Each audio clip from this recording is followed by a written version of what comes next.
Alright, so the gacha. All things gacha. So as you might know, Enfield Gacha has been raising a bit of controversy recently when it comes to being fair on the system or not being the best or being the best. So today I'm gonna go and explain the system of the current gacha in Enfield, then give my honest opinion about it, because not gonna lie, there's a bit of a overreaction with some parts about it with the community right now. Also, this is just so that you guys can get a better understanding on how the gacha works, especially if you haven't played the game yet and you're just wondering. So yeah, first of all, I want to go over the gacha headhunting details, since this is where all the juicy information is. Alright, so starting off here, you can see there's a 50-50 chance of getting a rate up operator from the banner you're going to pull on. So for example, Lavatane is 50% rate up for the 6-star, and Aviwena is 50% rate up for the 5-star, which means there's a 50% chance you won't be getting these operators and end up getting a different 6-star operator or 5-star operator that's not on rate up. So this is very simple. If you play the gacha game, it's very similar to other gacha games. Next, you can see the group of operators that are currently in this banner, including all the standard operators and limited operator Lavatane, although apparently from a survey it is hinted that Lavatane is not limited, so this could be due to change once the next banner drops in the beta. So in retrospect, this is all the potential operators you can obtain from this banner. Next is the drop rates and guarantee details. This is where many people have problems with, which I'll get into detail later.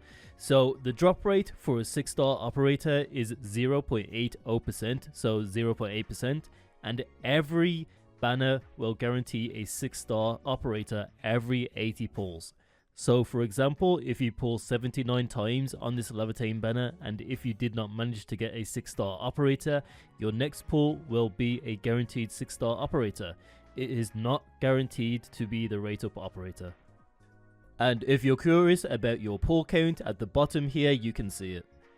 I should also mention that your count towards the 80 pull guarantee is carried over banners. So for example, if you pull 40 times and did not get a single 6-star on a banner, those 40 pulls will carry over to the next banner where you can continue building your pity. So this is like honestly really great because it allows you to not waste your pity build up, which allows you to have an easier time hitting a 6-star if you're unfortunate enough not to pull one in the previous banners, and it kinda allows you to plan your pulls accordingly. So 5-star operators have an 8% drop rate and they are guaranteed every 10 pull, which is quite insane, especially coming from Arknights where you can get 10 4-star operators without a single 5-star in a 10 pull. And basically the rest of your pulls are guaranteed to be 4-star operators. There is also another system that was adopted from Arknights, which is if you do 65 pulls without obtaining a 6-star operator, every next headhunting attempt will increase your chance of getting a 6-star operator by 5%.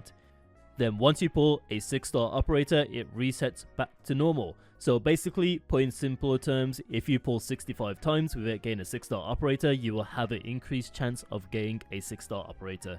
And honestly, this makes it really hard to actually reach that 80 pull pity. Like, you have to be super unlucky to actually reach that, which means like Arknights, the pity honestly feels like it's around 65 to 70 pulls and not 80 because of that increased rate after 65 pulls. So the next one is a very important one depending on how you view it. So the next mechanic is that every 120 pulls will guarantee you the rate up operator. Although once you trigger this, you will not be able to get the guarantee again. So once you get the guaranteed rate up operator, you will have to rely on luck by winning the 50-50s after that if you want more than one copy. So when you do headhunting, you will also get 3 other currencies. The first one is arsenal tickets, which you use to purchase weapons or even pull on the weapon gacha.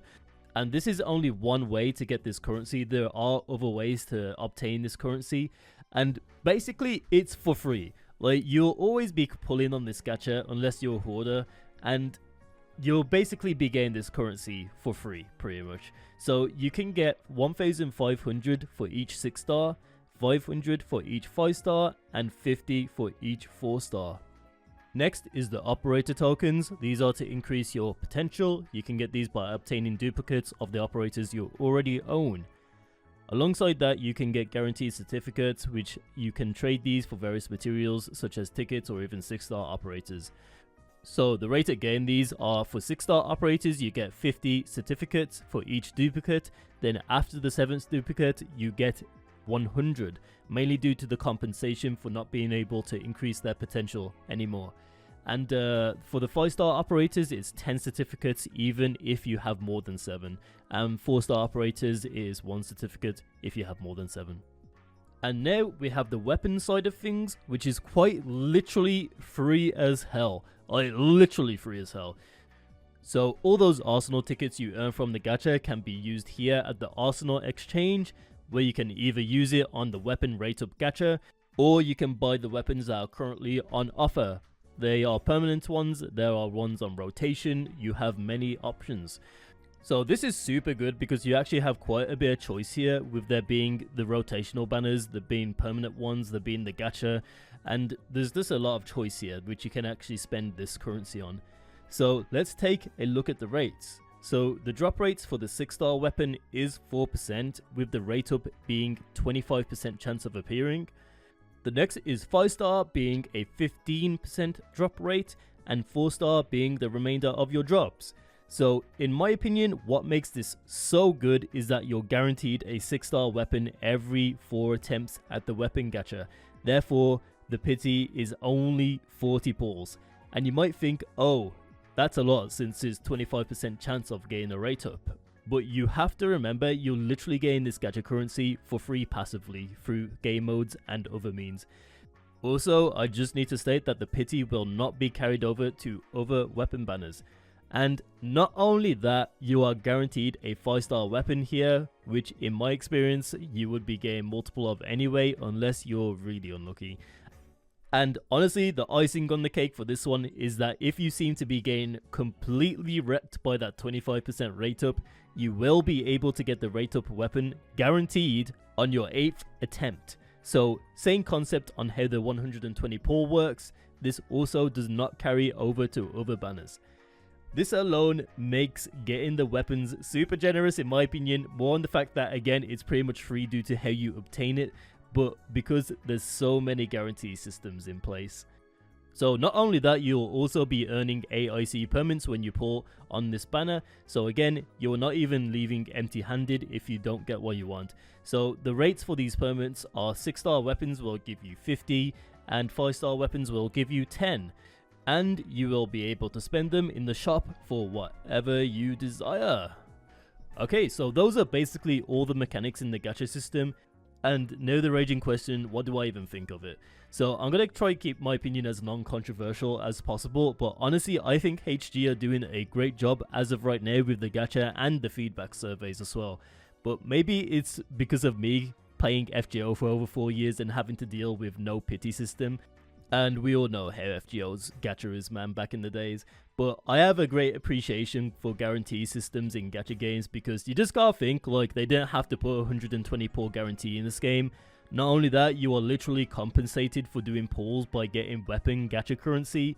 The weapon gacha in other games usually use valuable currency, where you would need to make a choice of either spending it on a character or a weapon or even both.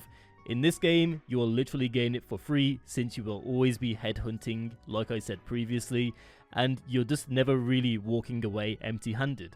But there are a few points that are valid with the gacha though, but this is mainly for a whale point of view. So some of the things that people are questioning is about the 120 guarantee not carrying over to other banners, and honestly I think the 120 guarantee carrying over to new banners would be way too generous and OP, man, on a free-to-play standpoint.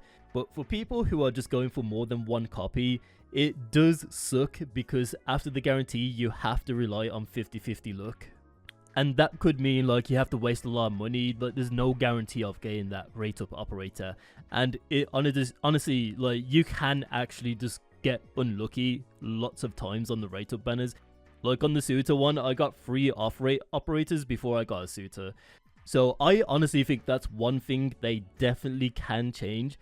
And one of my opinions is to make things a bit better for whales and people spending money to get more than one copy is to add a sort of token system in the game to compensate for losing the 50-50. Like for example how Arknights Limited banner work. You get tokens for new headhunt, and once you have enough you can trade those for the rate up operator. Therefore it's kind of like a fail-safe in case you just keep losing those 50-50s. But I would literally not change anything else. Like the rates are fine, you get bonus rate over a certain amount of pulls, you get a guaranteed operator at 80 pulls, you get 120 pull rate up guarantee, and weapon gacha currency all in one. Super reasonable in my opinion. But all in all, people need to remember that this is still a beta, therefore things can be changed, added, removed. That's why we need to give constructive feedback. Especially when we haven't seen the content they'll release in the full game, like endgame farming, monthly pass, and even the calendar. But yeah, that's my 2 cents on the gacha. What do you guys think about the gacha in Endfield? Let us know below. And if you enjoyed this video, make sure to like and subscribe. Bye bye.